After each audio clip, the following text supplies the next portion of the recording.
સૌને નમસ્કાર. ભગવાન શ્રી કૃષ્ણ પૂર્ણ પુરુષોત્તમના શ્રી ચરણોમાં વંદન. મદ્રેસા સ્કૂલના 170 વર્ષની ઉજવણી નિમિત્તે પ્રથમ દિવસે કાર્યક્રમમાં ઉપસ્થિત આદરણીય અનિલભાઈ દેસાઈ, એમના ધર્મપત્ની નિર્મળાબેન, સંસ્થાના ભૂતપૂર્વ વિદ્યાર્થી ભાઈ શ્રી અંકુરભાઈ, ભાઈ શ્રી શુભમ, શાળાનું નેતૃત્વ જેના હાથમાં છેલ્લા થોડાક વર્ષોથી છે એવા આદરણીય અને મારા મિત્ર મરઝબાન સર, હિના મેડમ, જેની સાથે વર્ષોથી નાતો રહ્યો છે અને મદ્રેસા સ્કૂલને ગુંજતી રાખે છે એવો ભાઈ શ્રી ડાલિંગ, હેમંત સર, અસ્પી સર, તમામ શિક્ષક મિત્રો, આદરણીય મોટી સંખ્યામાં ઉપસ્થિત વાલી મિત્રો અને વાલા દીકરા દીકરીઓ, 170 વર્ષની ઉજવણી નિમિત્તે એકવાર જોરદાર તાળી સ્કૂલ માટે થઈ જાય કે જે સંસ્થા 170 વર્ષથી વટવૃક્ષ સમી ઊભી છે. તમે એના મૂળમાં છો.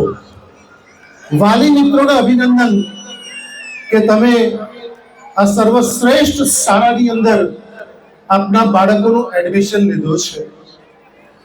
આપના બાળકો, હું જ્યારે આત્મા વિશે વાત કરતો હતો અને વિચારતો હતો ત્યારે જે લોકો ખરાબ કામ કરે એને માટે દુષ્ટાત્મા કહેવાય, દુષ્ટ આત્મા છે એવું કહેવાય. જે લોકો પુણ્યનું કામ કરે એને પુણ્યાત્મા કહેવાય. જે લોકો ધર્મનું કામ કરે એને ધર્માત્મા કહેવાય. જે લોકો મહાન કામ કરે એને મહાત્મા કહેવાય. અને સુપ્રીમ ક્વોલિટી ઇઝ આત્મા, ઇઝ અ દેવાત્મા, જેમાં તમે કૃષ્ણ રામ લઈ શકો છો. અને છેક ક્વોલિટી આત્માની એ પરમ તત્વ પરમાત્મા છે. અને તમામ વાલી જ્યારે આટલી મોટી સંખ્યા ઉપસ્થિત છે ત્યારે આપના જે બાળકો છે દિવ્યાત્મા છે. તમારા બાળકો માટે એકવાર જોરદાર તાળી થઈ જાય મિત્રો. જે બાળકો આજે 670 બાળકો સ્ટેજ ઉપર પરફોર્મ કરવાના છે અને તમે ક્યારના આતુરતાપૂર્વક એકચ્યુઅલી બાળકોની રાહ જોઈ રહ્યા છો મિત્રો.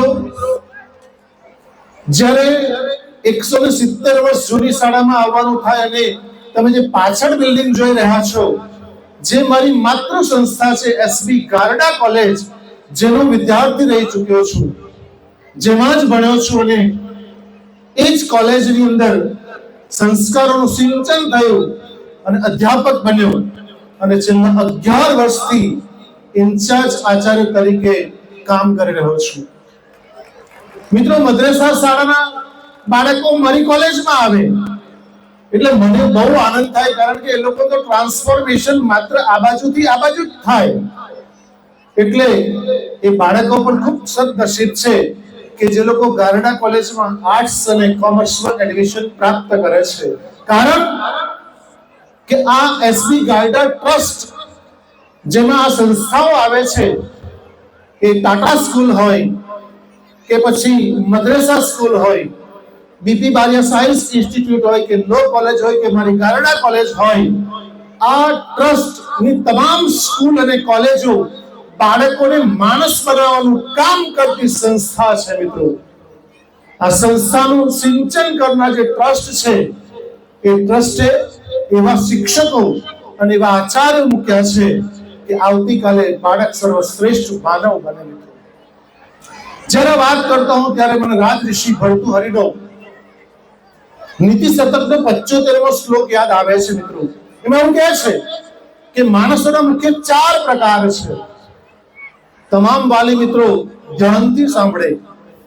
એમાં પહેલો પ્રકાર છે કે જે નિસ્વાર્થ ભાવે સેવા કરે જેનો કોઈ સ્વાર્થ નહીં હોય, એ નીતિ શતકમાં રાજઋષિ ભર્તૃહરિ કહે છે કે સર્વશ્રેષ્ઠ માનવ છે. હું બહુ જ વિનમ્રતાપૂર્વક વિનંતી કરું છું આટલી મોટી સંખ્યા ઉપસ્થિત વાલીઓને કે તમારા બાળકોમાં સંસ્કારોનું સિંચનનો પહેલો સંસ્કાર આપજો, લો ઓફ ગ્રેટિટ્યુડ અને લો ઓફ ગિવિંગ. કારણ કે તમે કંઈક આપશો તો જ તમારા બાળકો આપતા થશે. કારણ જે બાળકો આપતા નથી અથવા વાલી નથી આપતા, તે બાળકો પણ ક્યારેય આપી શકતા નથી. એટલે રાજઋષિ ભર્તૃહરિ એમ કહે છે કે પહેલો સર્વશ્રેષ્ઠ માનવ છે એ નિસ્વાર્થ ભાવે બીજાનું કામ કરે છે. બીજા પ્રકારનો માણસ રાજઋષિ ભર્તૃહરિ કહે છે કે જે પોતાનો સ્વાર્થને કશી આંચ નહીં આવે, નુકસાન નહીં થાય અને બીજાનું કામ કરી આપે, સામાન્ય જનઃ, સામાન્ય માણસ છે. ત્રીજા પ્રકારનો માણસ કે જે માણસ પોતાના સ્વાર્થ માટે બીજાનું નુકસાન કરે, રાજઋષિ ભર્તૃહરિ કહે છે કે એ રાક્ષસ છે. મિત્રો, સ્કૂલ અને કોલેજમાંથી પાસ આઉટ થયેલા ટોપર છોકરાઓ જ્યારે ડોક્ટર, એન્જિનિયર બને છે, મને આનંદ અને ગર્વ છે. એકવાર જોરદાર તાળી આ વિદ્યાર્થીઓ માટે પડી જાય જે તમારી સામે બેઠા છે. હું આશા અને અપેક્ષા એવી રાખું છું કે આવતીકાલે તમે પણ અહીંયા આવીને બેસો અને મંચ શોભાયમાન કરો. મિત્રો, જે ટોપર, જેનું શાળા સન્માન કરે, નવસારી ડિસ્ટ્રિક્ટ સન્માન કરે, જેનું ગુજરાત રાજ્ય સન્માન કરે, ખબર નહીં શું થઈ જાય છે કે ડોક્ટર બન્યા પછી સ્ટેન્ડ મૂક્યા વગર પેકેજ આપી દેવામાં આવે છે. મિત્રો, ઘણી બધી હોસ્પિટલોની અંદર એવું થાય છે, આપણે જોઈએ છીએ. અને એનું કારણ એ છે કે શિક્ષણ તો ઉત્તમ આપ્યું છે પણ સંસ્કારમાં ચૂકી ગયા છે. અને જ્યારે બાળકોને સંસ્કાર નહીં આપવામાં આવશે, શાળા હોય, કોલેજ હોય કે ઘર, તો એ સંસ્કારહીન બાળક અને શિક્ષિત છે એ એટમ બોમ્બ અને હાઇડ્રોજન બોમ્બ કરતા પણ ખતરનાક સાબિત થઈ શકે છે. એટલે તમામ વાલીને નમ્ર વિનંતી છે મારી કે તમારા બાળકોને પહેલા સંસ્કારનું સિંચન કરવાનું કામ એ આપના તરફથી થવું જોઈએ. શાળા કોલેજ તો એનું કામ કરશે જ. અને ચોથા પ્રકારનો માણસ કે જેણે બીજા કોઈનું કશું નુકસાન નથી કર્યું, એને કશો ફાયદો પણ નથી, છતાં પણ બીજાનું નુકસાન કરે છે, એને રાજઋષિ ભર્તૃહરિ એવું કહે છે કે આ માણસ રાક્ષસ કરતા પણ નીચમાં નીચ છે. શું નામ આપોને મને કશી ખબર નથી પડતી. મિત્રો, માણસોના 4 પ્રકાર ગણાવ્યા છે. નિખિલાસુરાનંદજી એક 5મો પ્રકાર આપે છે બરોડા સ્થિત રામકૃષ્ણ મિશનની અંદર. એમ કહે છે કે 5મા પ્રકારનો માણસ કે જે પોતાનું નુકસાન કરીને પણ બીજા હજારો માણસનું નુકસાન કરે છે, જેને આતંકવાદી કહે છે. મિત્રો, આપણા બાળકને કઈ કેટેગરીમાં રાખવા હું અપેક્ષા રાખું છું તમામ વાલી મિત્રો પાસે કે તમારા બાળકને નંબર 1 ઉપર રાખજો કે આવતીકાલે બીજાનું કોઈ કામ નિસ્વાર્થ ભાવે કરી આપે. પહેલી વાત. બીજી મહત્વની વાત, એક વૈજ્ઞાનિકનું અમેરિકામાં ઇન્ટરવ્યુ લેવામાં આવ્યું અને ઇન્ટરવ્યુની અંદર પ્રશ્ન પૂછવામાં આવ્યો કે તમારી સફળતાનું રહસ્ય શું છે? સત્ય ઘટના છે મિત્રો. ત્યારે એ વૈજ્ઞાનિક, સફળ વૈજ્ઞાનિક બનનાર વ્યક્તિ રોબર્ટ એવું કીધું કે મારી સફળતાનું રહસ્ય 4 થી 5 વર્ષની ઉંમરમાં છુપાયેલું છે. તો કે શું? એણે એમ કહ્યું કે હું જ્યારે બહુ નાનો હતો ને ફ્રીજમાંથી દૂધની બોટલ કાઢતો હતો અને મારા હાથમાંથી દૂધની બોટલ છટકી ગઈ, પડી ગઈ અને દૂધ ઢોળાઈ ગયું. તમામ વાલી મિત્રો ધ્યાનથી સાંભળીને સાથે લઈને જાય, આ ગ્રાઉન્ડ પર છોડીને ન જાય. આ સત્ય ઘટના છે. દૂધ ઢોળાઈ ગયું તો માં આવીને કોઈ પણ જાતના ખીજવાયા વગર, માર્યા વગર, સલાહ આપ્યા વગર, સૂચન કર્યા વગર, કોઈ પણ જાતની તકલીફ આપ્યા વગર માએ એમ કહ્યું, દીકરા દૂધ ઢોળાઈ ગયું? તો કે મમ્મા હા. તો મેં પણ આટલું બધી મોટી સંખ્યામાં બહુ દૂધ ઢોળાયેલું આટલું બધું પહેલી વખત જોયું છે, તારે છપછપિયા કરવા છે? તો કે હા, ચાલ છપછપિયા કરી નાખ. મિત્રો, એ વૈજ્ઞાનિક છપછપિયા કરે છે, નાનું બાળક 4-5 વર્ષનું, અને પછી મમ્મા એવું કહે છે કે હવે સાફ કોણ કરશે આવું ઢોળાઈ જાય ત્યારે? તો કે મમ્મા હું સાફ કરીશ. એ બાળક કહે છે શાંતિ સાફ કરીશ, ટુવાલ લઈશ, સ્પંજ લઈશ, પોતું મારીશ, કેવી રીતે સાફ કરીશ? મમ્મા હું સ્પંજથી સાફ કરીશ. અને બાળક સ્પંજથી ઢોળાઈ ગયેલું દૂધ સાફ કરે છે.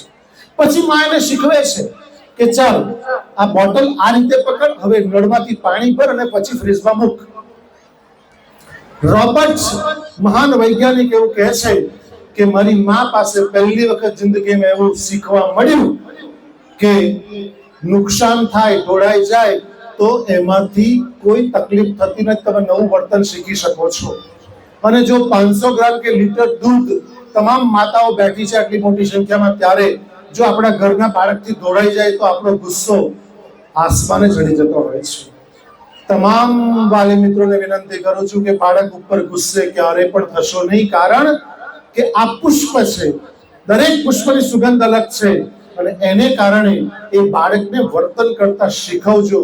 ગુસ્સો થવું તો બહુ સરળ છે. સાયકોલોજી એવું કહે છે કે જ્યારે માણસ પાસે શબ્દ નથી હોતા ત્યારે માણસ હાથ ઉપાડે છે અને ગુસ્સો કરતો હોય છે. મિત્રો, સંસ્કારની મહત્વની વાત એક કરીને પછી મારી વાતને અલ્પ વિરામ આપીશ. સંસ્કાર ક્યાંથી આવે છે અને સોર્સિસ શું છે? પહેલો સંસ્કાર આવે છે પૂર્વજન્મનો સંસ્કાર છે, આપણે બધા જ લઈને બેઠા છે. બીજો સંસ્કાર છે માતા પિતા તરફથી બાળકને વારસામાં પ્રાપ્ત થતો હોય છે. ત્રીજો સંસ્કાર છે આજુબાજુના એન્વાયરમેન્ટ, વાતાવરણમાંથી પ્રાપ્ત થતો હોય છે. અને ચોથો સંસ્કાર, જોરદાર તાળી શિક્ષકો માટે પાડી દો. શિક્ષકો તમારા બાળકોને ચોથો સંસ્કાર આપવાનું કામ આ મદ્રેસા સ્કૂલની 170 વર્ષ જૂના અલગ અલગ શિક્ષકોનું વંદન કરું છું. અને એને બાળકોના ચારિત્રનું ઘડતર કર્યું છે. અને છેલ્લું છે આત્માના 7 સંસ્કાર છે અલગ અલગ.